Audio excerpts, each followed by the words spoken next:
Et salut YouTube, c'est Cornichon. Aujourd'hui, petit tuto sur la KTM 1290 Super Duke R. On va mettre des jolies gommes, des Dunlop Sportsmart MK3, voilà, pour le rallye la 12, pour être tranquille. Donc on va faire ça ensemble, je vais essayer de vous partager un petit peu voilà, les petites astuces que j'ai vues ici et là. J'en ai pas vu en français, donc j'en profite de le faire en français. Et j'espère que ça vous plaira. Allez, c'est parti.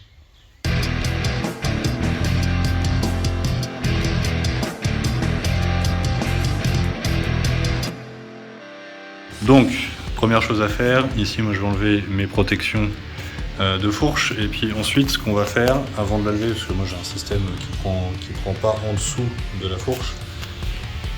Ici, si on arrive à prendre en dessous, c'est bon. Ici on va enlever d'abord les deux vis qui sont ici de chaque côté. Donc moi, vu que ça prend juste en dessous des vis, je vais d'abord enlever les vis avant de commencer le reste. Ensuite on enlève les étriers, et puis on démonte l'axe et on enlève la roue. Et petit détail, les vis ici, c'est du Torx de 40.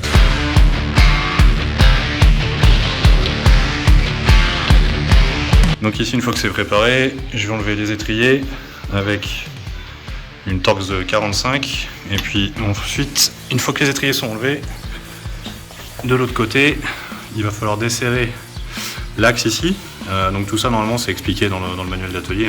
On desserre, on pousse, et on arrive à sortir l'axe de l'autre côté. Pour ça, moi je vais utiliser alors soit on a un 6 pans, soit ici moi je vais utiliser une grosse douille Torx de 60 qui va faire office de 6 pans.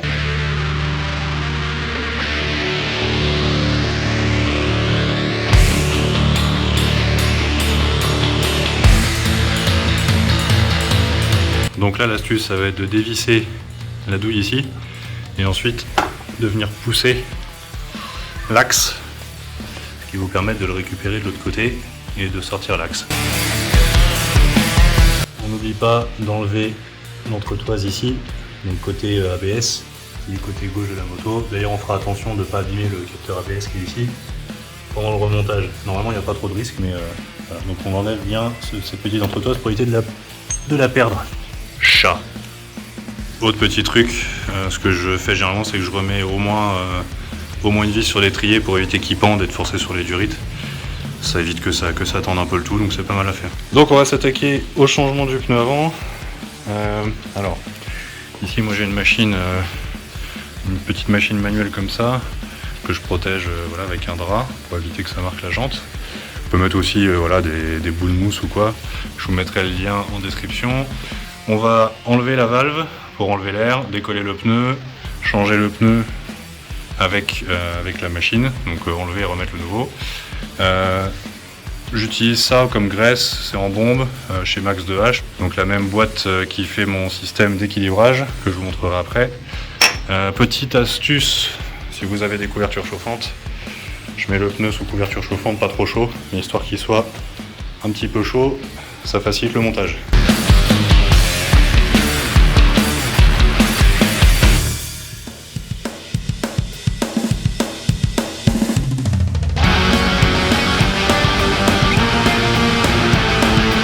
Voilà, une fois que le pneu est enlevé, on va renquiller le nouveau en remettant de la bombe.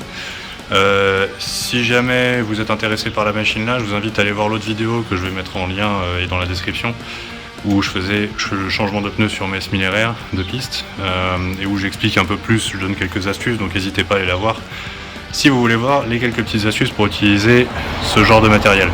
Ah oui, et un petit truc sur les 1290 Super Duke R qui sont équipés d'un TPMS, donc d'un capteur de pression. Faites gaffe quand vous démontez, que vous remontez le pneu à ce capteur de pression, de ne pas l'abîmer, ce serait dommage.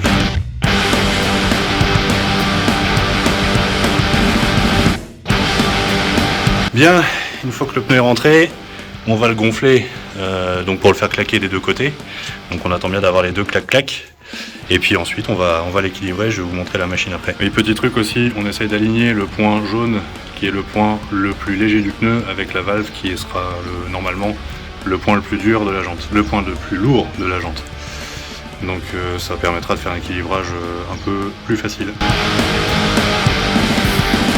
Alors voilà ma petite équilibreuse de chez max2h.com. Alors ce qui est bien, c'est que les petits niveaux à bulles intégrés, ça permet de l'avoir bien plate.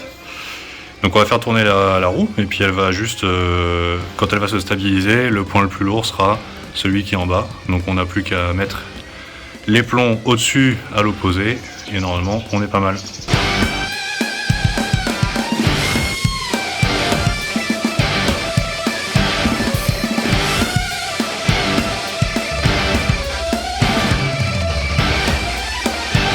Voilà, donc une fois que la roue elle est remontée, en faisant attention de ne pas abîmer le capteur ABS quand on remonte, qui est ici, derrière, on va venir resserrer l'axe ici, donc à 45 Nm.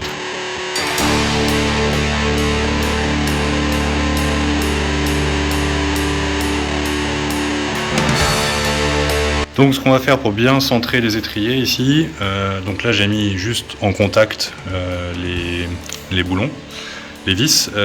On va freiner et en même temps donc bien freiner pour bien mettre les étriers en contact. C'est ce qui est décrit comme procédure de toute façon dans le manuel d'atelier. Freiner pour bien mettre les plaquettes en contact, bien centrer l'étrier et puis on va en même temps qu'on freine serrer au couple, comme ça après ça bouge plus. Et donc on serre au couple 45 Nm aussi. Bien, une fois que ça c'est fini, on va venir, donc comme on disait tout à l'heure, serrer les pieds de fourche. Donc à 15 Nm. Avant de faire ça, je vais pomper sur la fourche avec le frein serré et pas le frein serré. Bref, on va pomper sur la fourche juste pour que le pied de fourche se remette bien en place. Et ensuite, on serre les pieds de fourche, donc 15 Nm. Ce que je fais généralement, je fais comme c'est indiqué chez VM aussi. C'est-à-dire qu'on va le faire, comme il y a deux vis, on fait 3 serrages. C'est-à-dire on serre une fois à 15, l'autre à 15, deuxième fois à 15, à 15, troisième fois à 15, à 15. Comme ça, on est sûr que c'est bien équilibré entre les deux vis.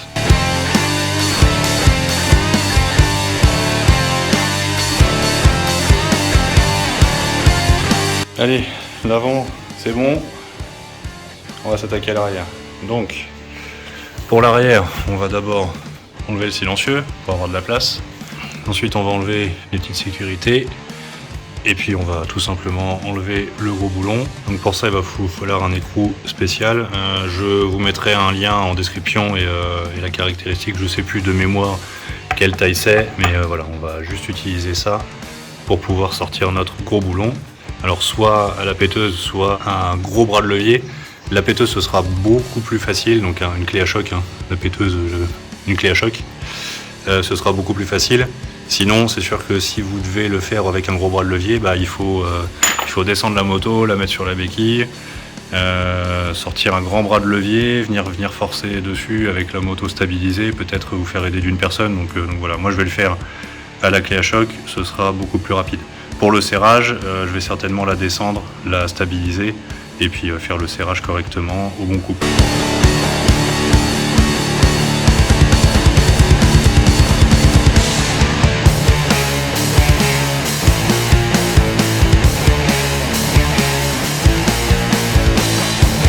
Hop, on attaque la roue arrière, même principe que tout à l'heure avec la roue avant pour le changement du pneu, le montage du pneu, le regonflage, et ensuite on va remonter ça sur la moto.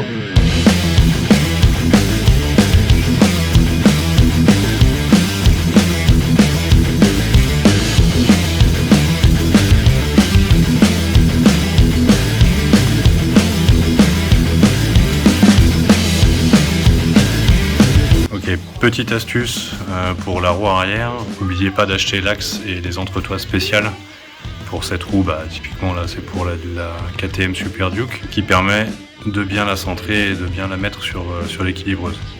Sinon vous allez avec l'axe qui est fourni de base avec l'équilibreuse, c'est trop petit et vous ne pourrez pas équilibrer la roue arrière. La roue arrière en général sur piste je ne l'équilibre pas. Sur route, surtout sur un monobras, je trouve que c'est intéressant de l'équilibrer.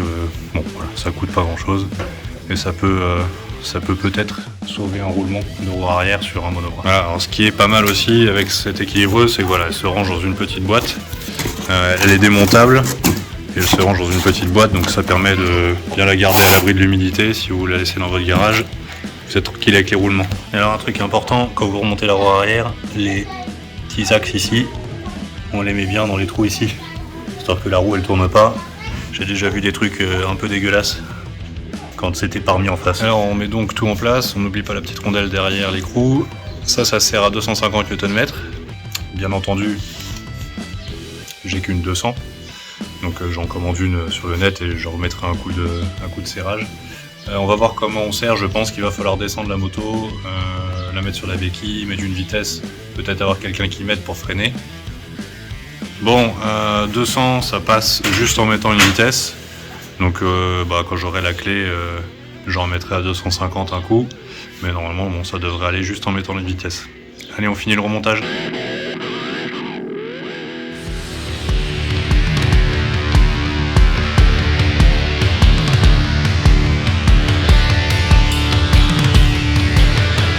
Bien, tout est remonté. J'aurais juste à remettre un petit coup de serrage de vérification. Alors par contre, vous n'oubliez pas de remettre les petites bagues d'arrêt. Et celle-là, vous évitez de la faire sauter et de passer un quart d'heure à la chercher. Bon bah voilà, j'ai essayé de vous partager un petit peu ce que j'avais vu à gauche à droite pour le changement des pneus sur cette moto, sur cette KTM Super Duke, la V3. Mais bon, c'est plus ou moins la même chose sur celle d'avant, j'imagine. Donc j'espère que cette petite vidéo vous aura plu en tout cas. N'hésitez pas à mettre en commentaire si vous avez des astuces ou des trucs spécifiques pour cette moto que j'ai pas fait, mal vu, mal fait éventuellement. N'hésitez pas à le mettre en commentaire pour aider ceux qui vont regarder peut-être la vidéo. En tout cas, d'ici la prochaine vidéo, prenez soin de vous et de vos proches. Et n'oubliez pas, jamais plus vite qu'à fond. Ciao!